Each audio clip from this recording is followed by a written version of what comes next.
Welcome back. You're watching Morning Express and the segment is Political Point. My guests today are Alex Manyasi, governance and policy expert, joining us via Zoom, as well as Honorable James Gakuya, who's the Member of Parliament for Embakasi North. We're talking about the issue of tribal politics and why it seems to be a thorn in the flesh of Kenya. And given recent sentiments made by various political leaders, we seem to be not in a position to move forward despite the BBI and all the talk about unifying the country. Perhaps the language you're looking for is one of representation. And I'll read an excerpt from the Standard this morning just to give you, this is what the former Prime Minister said, Raila Odinga. If you just go and look at the cabinet of the Jubilee 2013, look at it, look at the permanent secretaries, and then go and look at the heads of parastatals. He goes on to wish that our media house would actually look at that. He talks about the need for representation at all levels, given that we've seen that it's practically impossible to have a cycle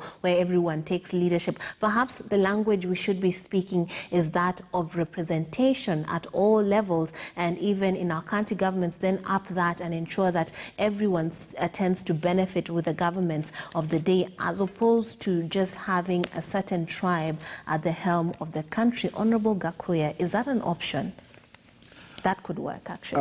One thing is that it will be very difficult, very hard for this country to come out of that narrative mentality, tribal kind of tribal employment, or at this point there is a narrative that certain tribes occupies most of the government positions, be it appointed positions, be it elective positions, be it these other normal procedures of employment. But what I would like to tell Kenyans is one, that if we really are looking for a united country, a united Kenya, a country that will not perish like Somalia tomorrow, a country that will not go the route of our neighbors here, Sudan, this country must be very sober. Yes. And the only area that we can respect is to respect our constitution. If we are going to land our country within our constitution, then we can't perish. Okay. But when the leadership or the politicians will think otherwise, and they think to propel the nation on their own direction, and leaving the communities aside, this will not work. Okay. Because when we want to say that one, you are going to lock out a community known as Kikuyu. You are going to lock out a community known as Kalenjin for future presidential contention. Which criteria have you prepared so that these two communities will not have a compliance to that competition? Yeah. What in case these two communities merge together against the rest and 100% say, then we shall fight to the nail to make sure that if we are rejected, we shall stand for our chance.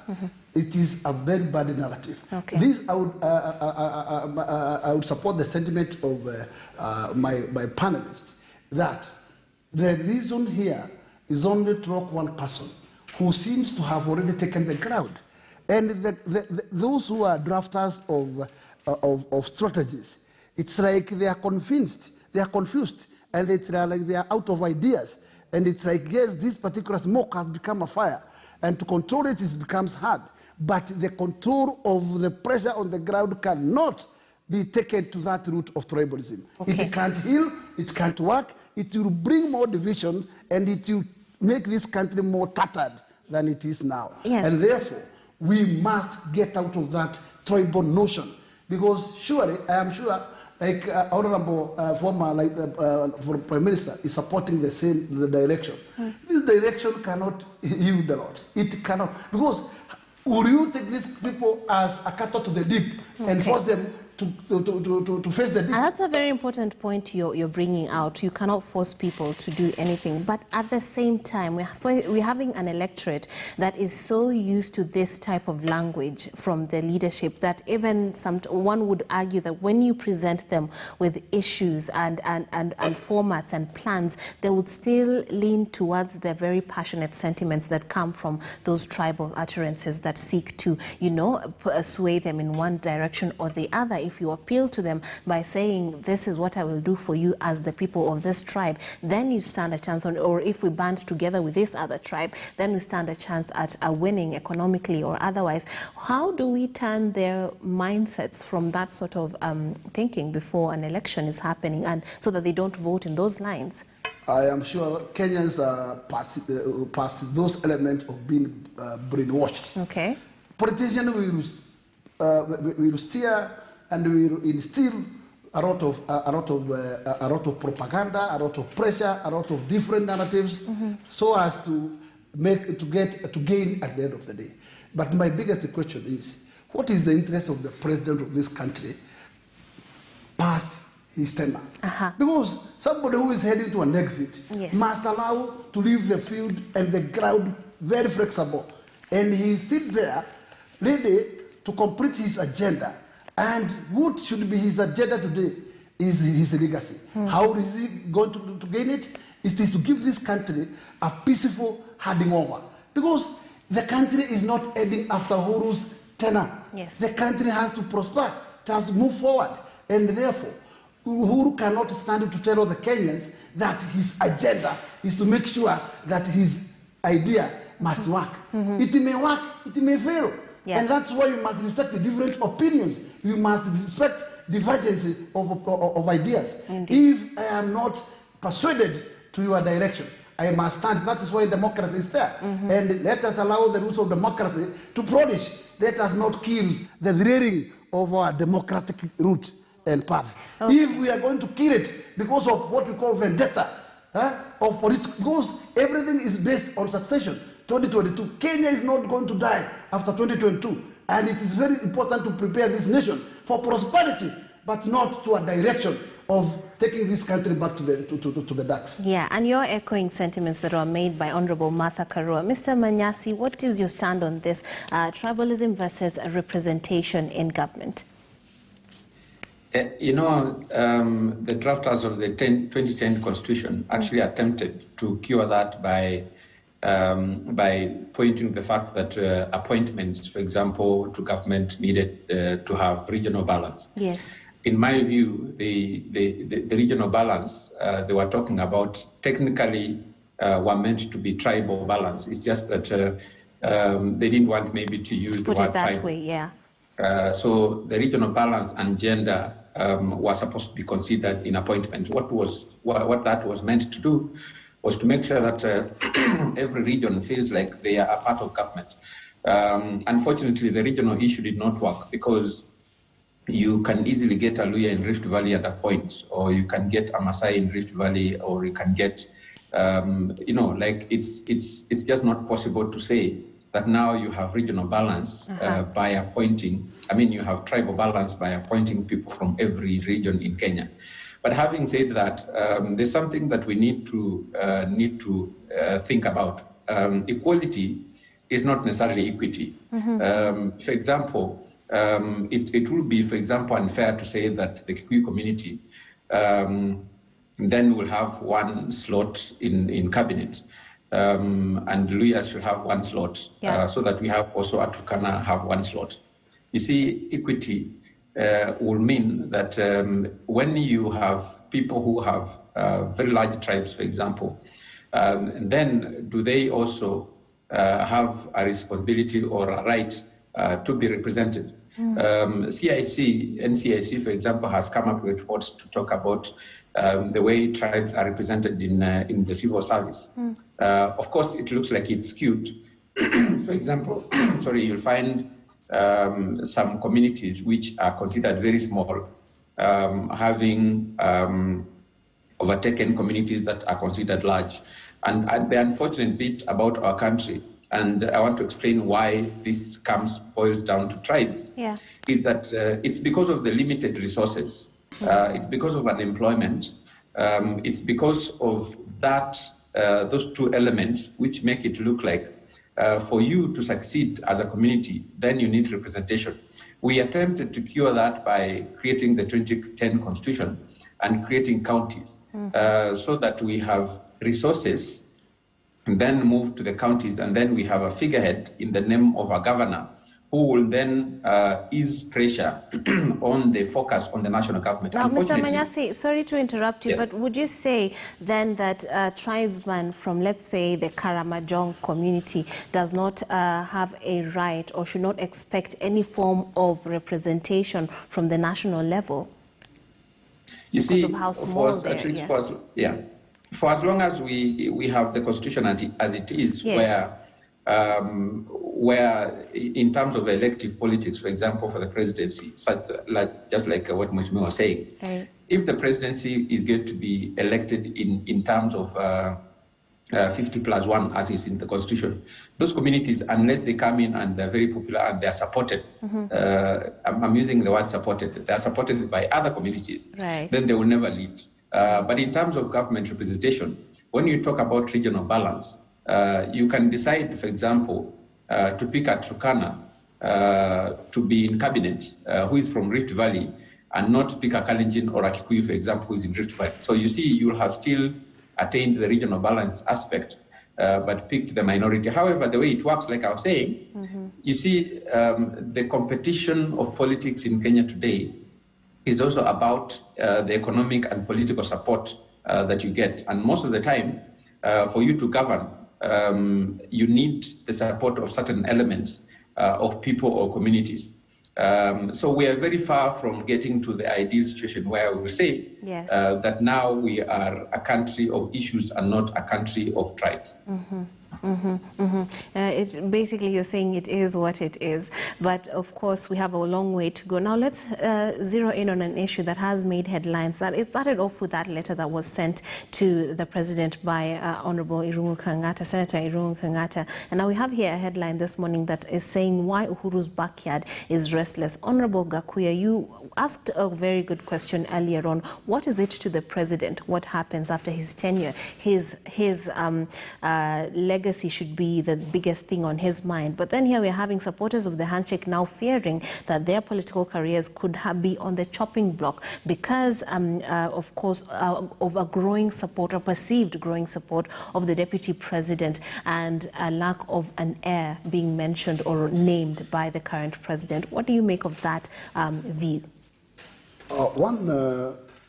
This country is politically is made up by what we call political parties, and our rules allows for what we call political coalitions, and these coalitions can be done either early before election or yes. after the election, and because each and every party has its democratic right, so there is no any single barrier in who is who you can agree to partner with and at least make a coalition that you give at least a result at the end of the day. Indeed. And in this particular scenario, here we have a scenario where the president is clicking completely, and it's like, yes, this particular time round, he wants a win from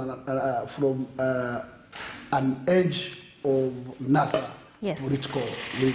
Because his political statements actually wanted to lock two communities. One is anybody who might having an idea to contest as a president from Kikuyu community. The other is Kalenjin. So it locks now either Gideon or Uhuru cannot front themselves according to the president, but yes. not according to the law. The law does not bar anyone from contending. Because finally, that's what we determine. It is not what we call roadside declarations. And in this particular point we are, it is that Ruto did his political arithmetic square. Because when the president wanted Ruto not to move to the people, Ruto very I can say with a high spirit, he did connected himself with the people. Yes. And not only in the Mount Kenya region, even out of the Mount Kenya region to other communities. I have seen him getting very serious inroad in Coast Province and also serious inroads in the Western Province. And this tells you what? This man has marketed himself. And all of what we are looking at the end of the day is amongst the candidates that will float themselves for the contention of the presidential. That is where Wanjiku will move and do what we call analysis out of the list and evaluate the team and look for who amongst them is the best out of them and whom do I leave them. And as we speak, already the ground has started speaking. Yes. And it is like, yes, already the ground has accepted the appeal of the contender who calls himself Hasora Nation. Right. And that is it. Yes. And do you think then the politicians from central Kenya were sleeping or rather being very presumptuous in assuming that he would not do that? Because this hustler narrative, however much they knock it, it seems to be resonating with some. And some people, of course, are accepting it and following some of the things that the deputy president is saying. So what would you have those in Central do if they're aiming to be the ones to be named or to be the successors of the president? What sort of thing would they have to do? One thing is that according to the pressure on the ground, it is like Kikuyu community has concluded an agenda of not sponsoring one of their own to the top. Okay. It is like they are settled with any other position, but this time, and where they are taking themselves is to what we call the universe of the commencement of Uhuru Ruto's joint or partnership, where there was a declaration of Yangu Kumi, William Kumi. So this community is like, yes, how do we move out of these promises? This promise was done during the day, right? Between two communities that were, at that time, were at a very loggerhead.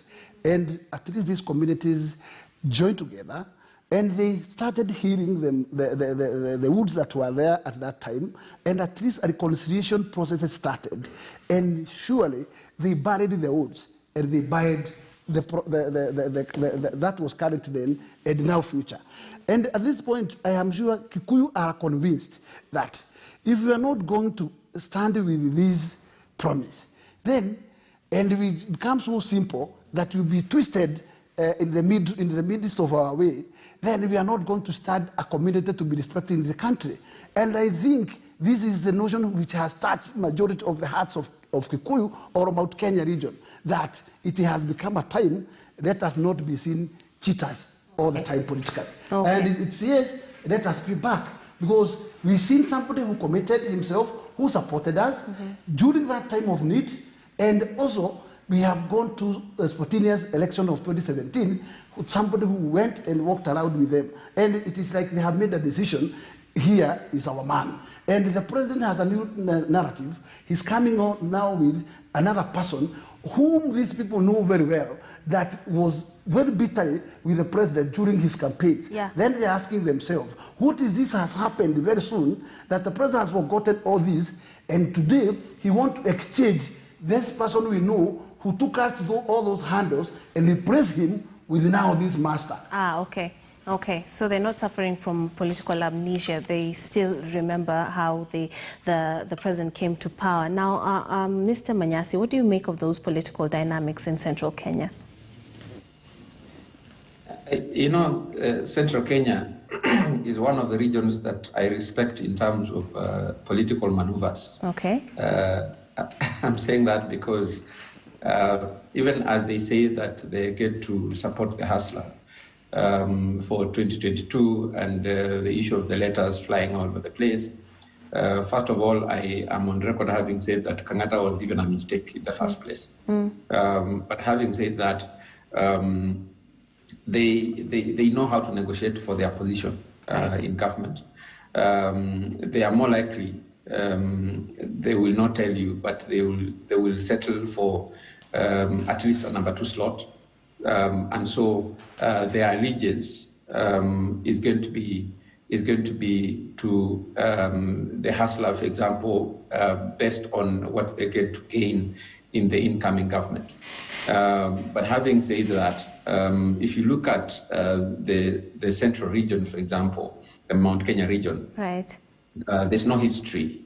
There's no history, for example, for them voting for a candidate who is not one of their own. And I have said this many times. So for them, for the central region, my advice to them will be, it's the first time that they get to show that they're not what people might imagine they are. And this is how it's going to be showed. Mm-hmm. There has been imaginations that when there's none of their own on the ballot, then they would rather spoil the ballot. And so it's going to be a critical time when they show mm-hmm. that the numbers that have been going out there to vote for their own, they are the same numbers that they're actually going to go out there and vote for someone else. And that's why some of the people have been advising the DP way before.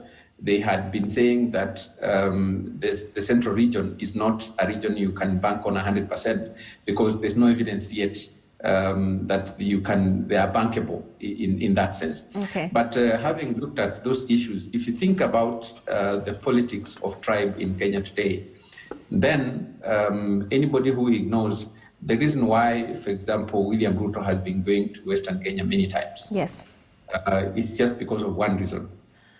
Is that the Western region, technically speaking, if they voted as one, they will be the determining tribe of who becomes president in the next election. Mm-hmm. And therefore, it's also telling that the president actually made those pronouncements while in Western Kenya. And so for me, the way I look at it is that he was basically trying to spoil the party.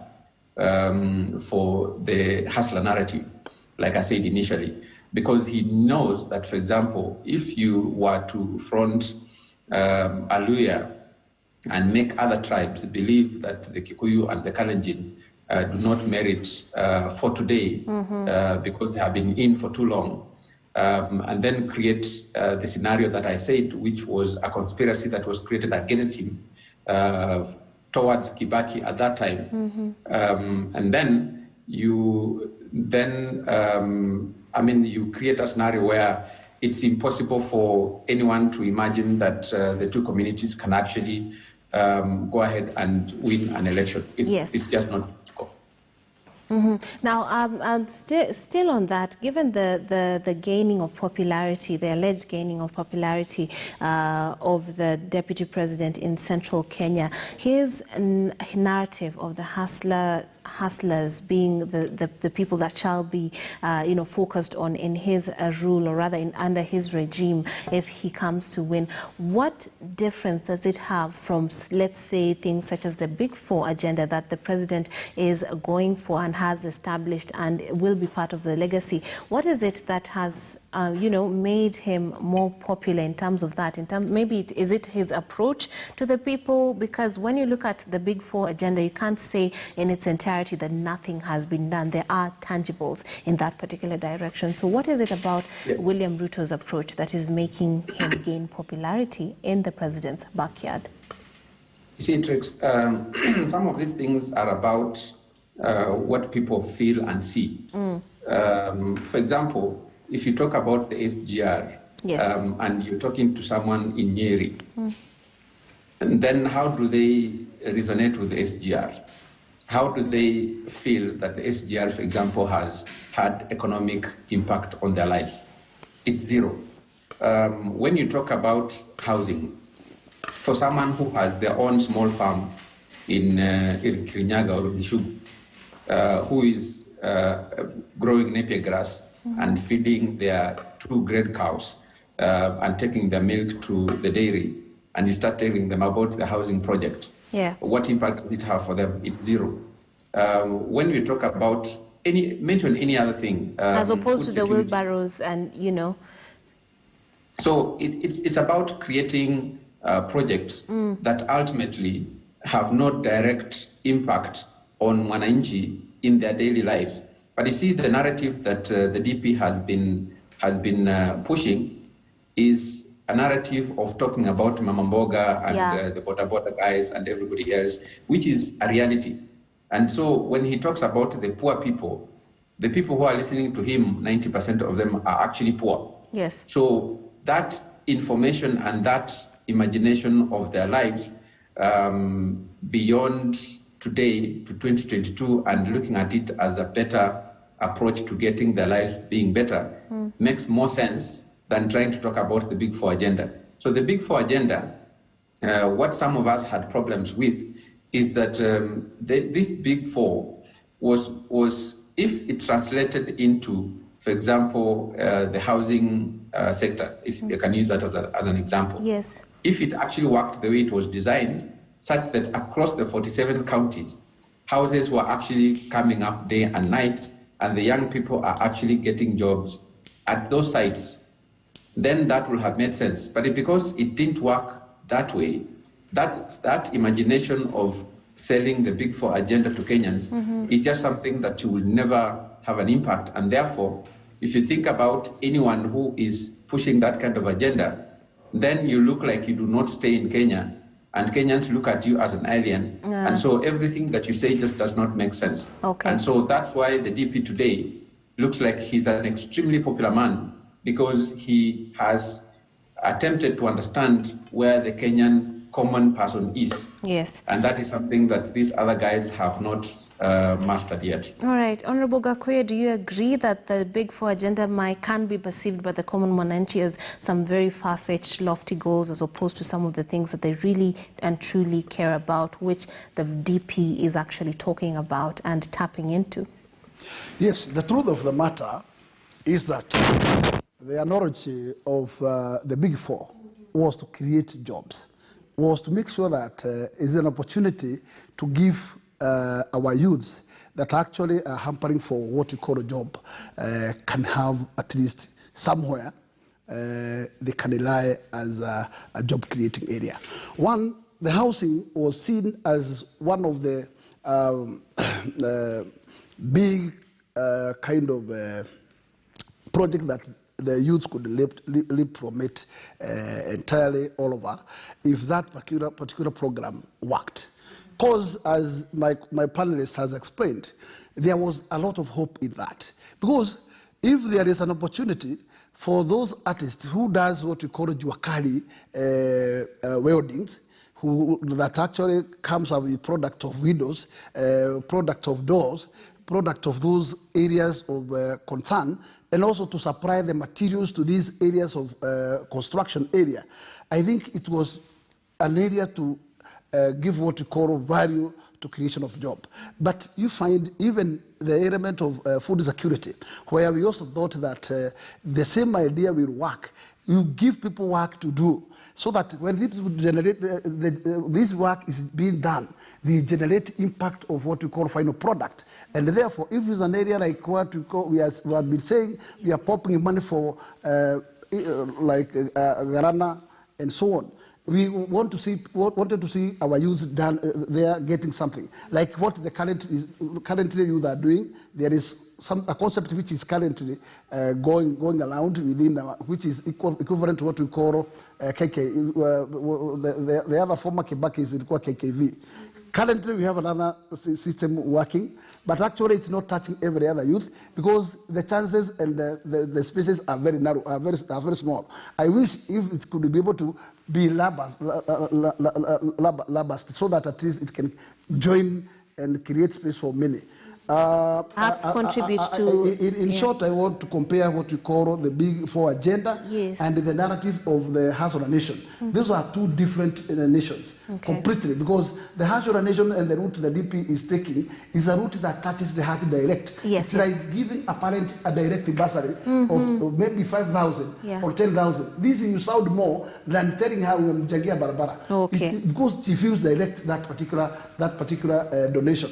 And therefore, when somebody is getting a lift of a wheelbarrow, and he knows this wheelbarrow will get his job for not for a single day, but for the rest of his life, he can be able to survive from that. Even, yeah. Somebody has a wheelbarrow, which thinks that at the end of the day, he can be able to generate 200 per day out of that wheelbarrow. This somebody also is fixing what we call the food on the table. And this is what these poor people down there care need, about, because actually they have forgotten society, and we need somebody who have a touch with these people, who can be able to bail them out, because they are forgotten. Okay, now for Mr. Manyasi, please briefly your closing remarks. Yeah, my closing remarks would be every time a country in a country like Kenya, you must always balance economic growth with economic development. When you put in place large infrastructure projects and spend development expenditure very highly on things that are supposed to be aiding the growth of the country, those things must always trickle down to the common person. If you do not balance those two, then you will always get it wrong, and you will always become unpopular, regardless of whether you're doing the right thing or not. So my view is that the reactions that we are seeing from the issue of tribes and other things, these discussions are important and healthy, but at the same time, we just need to make sure that this discussion do not degenerate into tribal animosity, and therefore create scenarios that can then lead us into the history that we do not want to go back into. Honorable Gakuye. I want just to urge the Kenyans that we are in a new year. This actually we have started with being blessed with the rain, and this to me is an indication that actually we have started a totally different year. We closed the 2020 with a lot of issues, with a lot of hiccups, with a lot of handles, and I have also checked about the elements of data with the COVID. I have seen it has also shown kind of nosediving. So I would tell Kenyans, this is a time to just wake and work, because there is no way you can be in a house except a miracle to be done. There is no magic that you can have food on the table when you don't want to step out to go and fetch. So let us move out. No matter what work is outside there, this is not the time to look for white-collar jobs. They are not there. And let me tell you, you can do anything else. Follow the Kibaki philosophy. Kibaki had a philosophy that do whatever is on your way. So hata kama ni kuchoma mahindi, it's a job. Even though it's a shoe shine, it's a job. I can tell you, every hustle matter. And therefore, let us move out, let us hustle there, let us fight with what we call hunger. And finally, our nation, our government, let the government at this point in time not take the nation into what we call mark timing and what we call circles. It is a high time to give Kenyans a hope, a direction, a roadmap, how to fight corruption, how to fight the food on their table, how to deal with our borrowing land funds. This should be the conversation of the day. I am sure it is not the right time to do conversations of what we call rotational presidents, and all these are an issue that Accra cannot waste our 2 years. We are heading to an election which is major election in 2022, and surely we need to at least to go down with this political atmosphere. Okay, word to the wise. Honorable James Gakuye is a Member of Parliament for Embakasi North, while Alex Manyasi, who is joining us via Zoom, is a governance and policy expert. Thank you very much, gentlemen, for being a part of the show and bringing context to the issues that we are discussing right now. And on to our next segment, which is person of interest. Now, he is a former governor of Bungoma County and has a background in civil service. How did he get into politics? Was it a smooth transition from civil service into politics? Will he stay in active politics in the future? The question you're asking on this week's Person of Interest. We profile Senate Speaker on